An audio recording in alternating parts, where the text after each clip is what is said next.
कर दे, छोड़ दे। जिन बातों से गुरु दुख पावे उन बातों को दूर भगावे। उनको फेंक देते, कितना अच्छा लगता, छोड़ दे उन सब चीजों को। अब जैसे शुगर के मरीज को अब मीठा तो अच्छा लग गया उसने, और डॉक्टर कहे भाई शुगर तो मरीज ये मीठा नहीं खाएगा, ना मिठाई ना चीनी,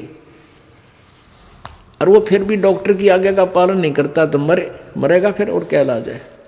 तो चीनी मीठी तो लग रही है, इसमें कोई शक नहीं, मीठी भी है, लेकिन उसके लिए विष है।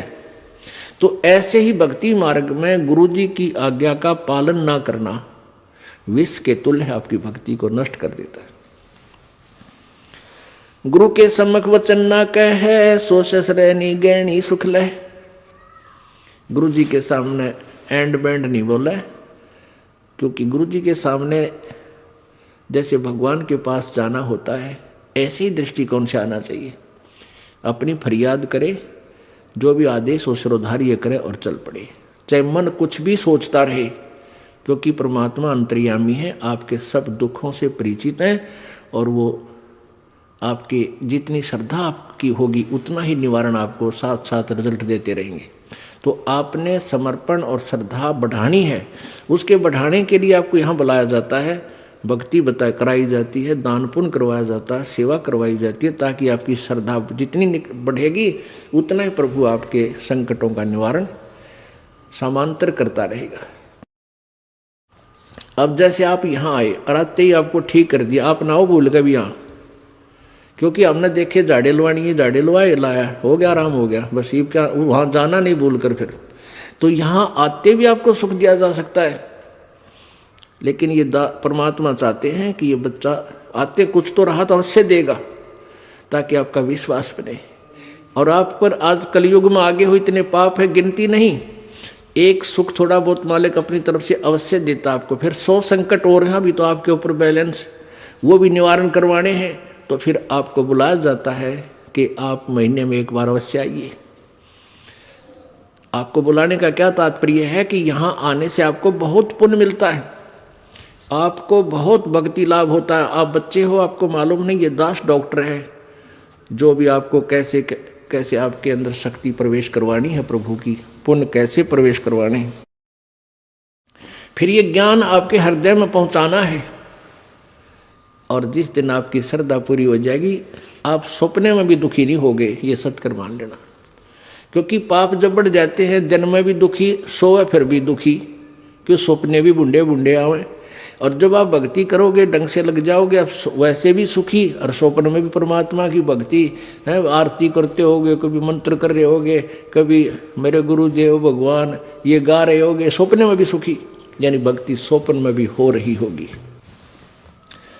गुरु से शेष करे चतुराई सेवा ही नरक में जाई। ओह, जो गुरु जी के सामने चतुरता करता है, छल कपट करता है, उसकी जो सेवा है यानी वो पूजा समाप्त हो जाती है, धन भक्ति का, और कहते हो वो नरक में जाई, नरक में डाल दिया जाता है। शेष होए सर्वस नहीं वारे, हिये कपट मुख प्रीत उचारे।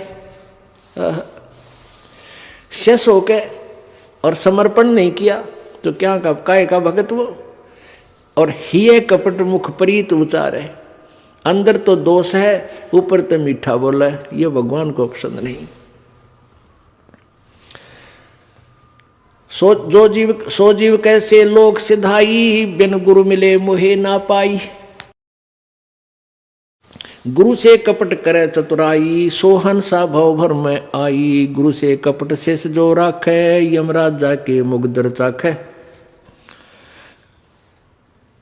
गुरु जो जन गुरु की निंदा करही, शुक्र सवान गर्भ में पढ़ही। गुरु की निंदा सुने जो काना, ताको निश्चय नरक निदाना। अपने मुख निंदा जो करही, परिवार सहित नरक में पढ़ही। अपने आप क्या बताते हैं परमात्मा के, अपने गुरुजी की निंदा यदि कोई कर रहा है तो भी आपने सुननी नहीं चाहिए। यदि गुरु की निंदा सुने जो काना, ताको निश्चय नरक निदाना। जिसने गुरुजी की निंदा कान से भी सुन ली किसी नालायक ने, कहते हैं तो भी तू नरक में जाएगा, तेरा नाम खंड हो जाएगा। अब यहाँ समस्या एक आती है कि जैसे कोई व्यक्ति है निकम्मा, वो बुराई कर रहा है गुरुजी की, आप बैठे हो, ट्रेन में बैठे हो, बस में बैठे हो, या कहीं ऐसे स्थल पर बैठे हो, और वो चलो ऐसे वैसे स्थान पर हो तो उठ कर चला जा, आदमी इतना तो कर ही सकता है, लेकिन बस में बैठे हैं, ट्रेन में बैठे हैं, काफ़ी लंबा सफ़र है, और वो कोई निंदा कर रहा है और आप सुन रहे हो, तो आपके मन में शंका होगी कि मेरा तो नाम खंड हो जाएगा। नहीं होगा। क्यों नहीं होगा? क्योंकि सुनने का अर्थ ये है जैसे कोई आपके गुरुजी की बुराई कर रहा है, आप सुन रहे हो, लेकिन आपके हृदय में वो नहीं समा रही है कि ये सच ठीक कह रहा है। आपका मन ये कह रहा है ये अनजान व्यक्ति है, इसको पता नहीं, ये वैसे ही कह रहा है। आपके हृदय में उसके हाँ में हाँ नहीं बनी, तो आपने सुनकर भी नहीं सुनी। ये इनमें बहुत अंतर होता है एक एक बात में। और यदि आप उसके कहने से आपके हृदय में ऐसा आ गया कि हो सकता है हमारे गुरुजी ने ऐसा गलत काम कर ही दिया हो, तो आपने सुन ली, वो सुन ली, और आपके मन में स्वप्न में भी नहीं आए कि ये जो कह रहा सच्ची हो सकती है, तो आपने नहीं सुनी, तो आपको दोष नहीं। गुरु की निंदा सुने जो काना, ताको निश्चय नरक निदाना, अपने मुख निंदा जो करही, परिवार सहित नरक में पड़ही। गुरु को तजय भजय जो आना, ताक पशुआ को फोकट ज्ञाना। ओए होए, अपने गुरु को छोड़कर और दूसरे में आस्था बनाता है। अब जैसे आप किसी भी कोई भी आपको इस भक्ति मार्ग का ये ज्ञान दास से सुनकर आपको कोई सुना रहा है भक्त, और आपकी श्रद्धा उस भक्त में हो जाती है, वो हो तो बहुत अच्छा है, बहुत प्यारा है, उससे के चरण छूने लग जाए, उसी के ऊपर आसक्त हो गए, तो आपका गुरुजी से नाम खंड हो गया। इस दृष्टिकोण से परमात्मा कहते हैं गुरु को तजय भजय जो आना, ता पशुआ को फोकट ज्ञाना। उस पशु ने को कोई ज्ञान नहीं है, वो भक्त नहीं है। जो अपने गुरु को छोड़कर दूसरे में ठीक श्रद्धा बनाता है, उसमें आसक्त होता है, उसी को पूजा शुरू कर देता है। अब पुण्यात्माओं, एक एक पॉइंट पे बहुत गहराई सोचना है। अब कोई भक्त ज्ञान सुना रहा है, बहुत अच्छी बात है, उसके द्वारा सुने ज्ञान पर अमल करे और उससे कहे भाई मुझे भी गुरुदेव के पास ले चलो, मेरा कल्याण करा दो। और आपने नाम ले रखा है और फिर कोई चर्चा चलती है, ऐसी कोई बात नहीं, फिर भी सुनो। और कोई पुराना भक्त है वो अच्छी अच्छी बातें बताएगा तो बहुत अच्छी बात है, गदगद हो जाओ कि मेरे गुरुजी ने कितना अच्छा ज्ञान दिया हुआ इस बच्चे को, भाई को, बहन को, और ये सब गुरुजी का ही दिया हुआ ज्ञान है, इसका नहीं है। तो उसमें आपको एज ए भाई यानी गुरु भाई गुरु बहन तो आपकी श्रद्धा हो सकती है, लेकिन अन्य दृष्टिकोण से, क्योंकि हम फिर उस पर इतना आसक्त हो जाते हैं, उसको फिर प्रणाम करने लग जाते हैं, बड़ा अच्छा भगत है, तो ऐसे ये बीमारी हमारे भगत समाज में पड़ी रही और इसका लाभ ये काल उठा गया। जैसे कमाल था, कमाल वो मुर्दा जिंदा किया था प्रभु ने। एक दरिया में बहता हुआ मुर्दा शव जा रहा था 12-13 वर्ष के बालक का, और एक शेख तकी था सिकंदर लोधी, दिल्ली के बादशाह का धार्मिक पीर। वो कबीर जी से ईर्षा करता था और कबीर परमेश्वर जी की कृपा से सिकंदर लोधी दिल्ली के सम्राट का असाध्य रोग दूर हो गया था, जो शेख तकी से भी नहीं हुआ था, किसी से भी नहीं हुआ था, जिस कारण से सिकंदर लोधी की आस्था कबीर जी में घनी हो गई थी। और वो जो पहले वाला जो वो परमानेंट उसका गुरु था धार्मिक मजहब की तरफ से, वो शेख तकी था। तो उस शेख तकी ने जब देखा कि कबीर जी में, मेरे सम्राट की, मेरे शिष्य की कबीर जी में ज़्यादा श्रद्धा होगी है, तो ईर्षा करने लग गया कबीर जी से। उसको नीचा दिखाने की चेष्टा में उसने कहा कि राजा या तो तू बाज आ जा, और नहीं तो मैं, तो वे काफिर को गुरु बना लिया तूने, एक हिंदू को गुरु बना लिया, मैं तेरी पूरे मुसलमान समाज में तेरे बारे में बताऊंगा और सबको तेरे विरोधी कर दूंगा। अब राजा चिंतित हो गया कहीं तेरे राज को खतरा ना हो जाए। तो परमात्मा के सामने उसने अपनी प्रार्थना रखी। कबीर जी ने कहा भी ठीक है। तो शेख तकी ने क्या शर्त रख दी कि मैं जब इसको मानूंगा ये भगवान है, अल्लाह का नबी है, कोई मुर्दे को जीवित कर दे। तो परमात्मा ने जो अपने भगत की टेंशन दूर करनी थी सिकंदर लोधी की, तुरंत कर दी। जिस दरिया के किनारे वो खड़े थे वहीं पर एक मुर्दा बच्चे का शव बहता हुआ आ गया। कुछ कबीले ऐसे होते हैं, ना तो वो गाड़ते जमीन में, ना सभा करते, वो जल प्रवाह कर देते हैं। मृत्यु होने के बाद के पशु जीव जंतु इसके शरीर का मांस खा कर दुआ देंगे। ऐसे सुसज्जित एक बना करके प्लेटफार्म सा, फ्लोट सा, एक घास फूस का जो तैरता रहे ऐसा बना देते हैं, बेड़ा सा, उसके ऊपर शव को लुटाकर और चलता कर देते। तो उसी समय वो लड़के का शव आ गया। परमेश्वर कबीर जी ने अपनी शक्ति से उसको जीवित कर दिया था। तो सभी ने कहा कमाल कर दिया, कमाल कर दिया। उसका नाम कमाल रख दिया और उस बच्चे को अपने साथ अपने बालक रूप में, शिष्य रूप में रख लिया। अब वो युवा बालक हो गया। कुछ दिनों के बाद 10-15 साल में 20-25 वर्ष की आयु का हो गया।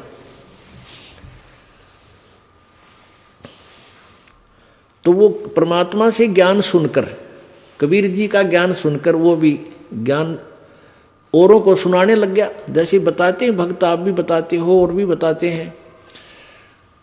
अब जवान लड़का था, अच्छी आवाज थी, बढ़िया गला था, परमात्मा की वाणी गा गा के इतने सुरीले ढंग से सुनावे। तो जो परमात्मा कबीर जी के शिष्य थे वो 64 लाख, उनमें से बहुत सारे कमाल जी के ऊपर आसक्त हो गए।